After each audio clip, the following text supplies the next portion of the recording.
ప్రైస్తున్నాడు. హల్లెలూయా. దేవుని యొక్క నామానికి మహిమ, ఘనత, ప్రభావం కలుగును గాక. పరిశుద్ధుడు, సర్వశక్తిమంతుడు మనకి తోడుగా ఉండును గాక. ఈ ఉదయకాల సమయంలో దేవుడు మనతో మాట్లాడుచున్న మాట మార్కు సువార్త 15వ అధ్యాయము 15వ వచనము.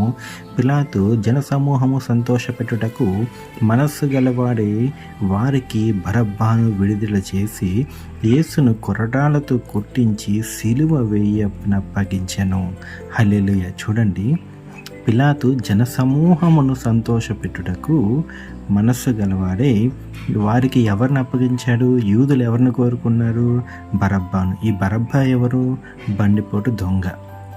ఒక దొంగని కోరుకున్నాడు, కానీ అదే దొంగని పరిశుద్ధునిగా మార్చి అలాంటి వారిని ఎందరినో మన హృదయాలు మార్చి దేవుని వైపు త్రిప్పిన దేవుడికి మాత్రము సిలువ, అది కూడా ఎట్లా? కొరడాలతో కొట్టించి సిలువ వేయటకు అప్పగించినాడు. కానీ బరబ్బాని మాత్రము విడిచిపెట్టమని జనాలు సంతోషంతో కేకలు వేసి ఉన్నారంట. చూడండి, ఎంత ఆశ్చర్యకరమైన విషయమో, ఎంత బాధాకరమైన విషయమో.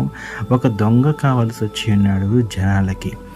అంతవరకు స్వస్థతలు పొందారు, సూచక్రియలు చూశారు, మహత్య కార్యాలు జరిగించడం చూసి ఉన్నాడు, గుడ్డివారి చూపునందుకున్నారు. ఇవన్నీ వారికి అక్కర్లేదు. కానీ క్రీస్తుని మాత్రము ద్వేషముతో రగిలే వాళ్ళు సిలువకి అప్పగించి బరబ్బనిమ్మన్నారు.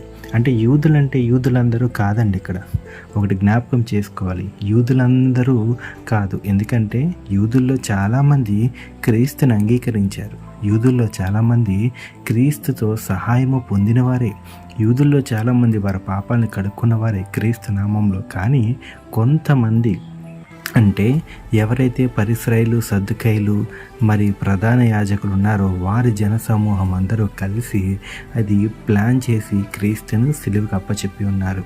మరి వీరు అంతకుముందే క్రీస్తుని చంపొచ్చు, కానీ తండ్రి వారికి అవకాశం ఇవ్వలేదు, సిలువకు మాత్రమే అవకాశం ఇచ్చి ఉన్నారు. సిలువలో మొట్టమొదటిగా మరి క్రీస్తు వారు కొరడాలతో కొట్టించుకుని తన ఈపంతా కూడా మరి దున్నిన నాగలి వలె శరీరం అంతా కూడా క్రీస్తు వారు అలా చేసుకోవటము, రక్తము చెందటము, భయంకరమైన కొరడా దెబ్బలు కొట్టడము, ఇవన్నీ కూడా వారు ఆనందంతో, సంతోషంతో, ఎంతో ఉత్సాహంతో చూసి ఉన్నారు. కానీ ఇక్కడ పిలాతు మాత్రము ఇష్టపూర్వకంగా సిలువకి ఏమని చెప్పలేదు. అందుకే వాక్యంలో కూడా దేవుడు రాశాడు, జనసమూహము సంతోషపెట్టుటకు మాత్రమే ఆ మనసు కలిగి ఉన్నాడు, కాబట్టి క్రీస్తును సిలువకు అప్పచెప్పి ఉన్నాడు. చూడండి, నిజంగా దేవుని యొక్క సంగమా, ఈరోజు మంచి చేయటానికి వచ్చిన క్రీస్తుని, తండ్రి రాజ్యానికి మనల్ని దగ్గరగా చేయటానికి, అంటే వారసులుగా చేయడానికి వచ్చిన క్రీస్తుకేమో సిలువ, దొంగలాగా దోచుకున్న అతనికేమో దొరలాగా బయటికి వెళ్ళిపోయినాడు.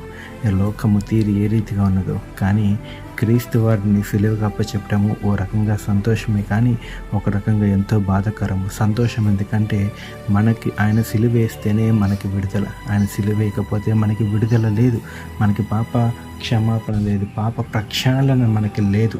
మరి ఆ రీతిగా చూసుకుంటే సంతోషమే, కానీ క్రీస్తు వారిని సిలువలో కొరడాలతో దెబ్బలు కొడతాం అనేది మాత్రము చాలా వరకు బాధాకరమైన విషయము. మరి చిన్న వాక్యము దేవుడు దీవించి ఆశీర్వదించును గాక. ప్రార్థన చేసుకుందాం. సర్వశక్తిమంతుడా, సర్వాధికారి, మీకే వందనాలు, మీకే కృతజ్ఞత అసలు చెల్లిస్తున్నామయ్యా. నిన్న నేడు ఏకరీతికున్న తండ్రి, మీ నామానికి స్తుతి, ఘనత, మహిమ, ప్రభావం కలుగును గాక. నీవు పరిశుద్ధుడు, సర్వశక్తిమంతుడు నా పరమ తండ్రి యేసయ్య. రాజా నీకే వందనము, దేవానికే స్తోత్రము. అవును నా పరమ తండ్రి. అయ్యా, బరబ్బాను విడిచిపెట్టుటకు నా పరమ తండ్రి వారు ఎంతగానో సంతోషించి ఎంతగానో కేరింతలు కొట్టారు, కానీ నీవు నా పరమ తండ్రి యేసయ్య. తండ్రి రాజా వందనములు. అయ్యా, నిన్ను సిలువకు అప్పచెప్పుకున్నారు నా పరమ తండ్రి యేసయ్య. తండ్రి, నువ్వు వారు ఎన్నో నీరు గురించి మేలులు పొంది ఉన్నారు, కానీ అయ్యా నా పరమ తండ్రి, నిన్ను సిలువకు అప్పచెప్పించుకొని కొర్రడాలతో అయ్యా నిన్ను కొట్టిన విధానాన్ని బట్టి నా పరమ తండ్రి యేసయ్య, నీ నామానికి స్తుతి కలుగును గాక. ఆ కొర్రడ దెబ్బలన్నీ కూడా నా పరమ తండ్రి, అది వారి కోసమే, మా కోసమే, మా పాప ప్రక్షాళన కోసమే నా పరమ తండ్రి. బుద్ధిహీనులుగా మేము గ్రహించలేకపోయినా మమ్మల్ని క్షమించండి నా పరమ తండ్రి. రాజావందనం, దేవానికి స్తోత్రములు. ఎంతమంది అయితే నా పరమ తండ్రి బందీఖానాల్లో ఉన్నారో అయ్యా నా పరమ తండ్రి, నీ సిలువ దెబ్బలతో, నీ కొరడా దెబ్బలతో నా పరమ తండ్రి ప్రతి ఒక్కరిని కూడా విడుదల దయచేయమని ఈ సయ్యనము నడిచిన నా పరమ తండ్రి. రాజావందనం, దేవానికి స్తోత్రం చెల్లించుకుంటూ ప్రతి ఒక్క బిడ్డని దీవించి ఆశీర్వదించమని నజరేయుడు సర్వశక్తిమంతుడు దేవుడి నామంలోనే, పరిశుద్ధుని దేవుడి నామంలోనే ఈ ప్రార్థన అంతా కూడా అడిగి వేడుకుంటున్నామయ్యా. అదే రీతిగా హోలీ స్పిరిట్ మినిస్టర్స్ కూడా జ్ఞాపకం చేసుకోండి. నీ దాసురాన్ని కూడా జ్ఞాపకం చేసుకోమని పరిశుద్ధుని దేవుడి నామంలో, నజరేయుడైన యేసుక్రీస్తు నామంలో అడిగి వేడుకొంచున్నాం నా పరమ తండ్రి. ఆమేన్, ఆమేన్, ఆమేన్.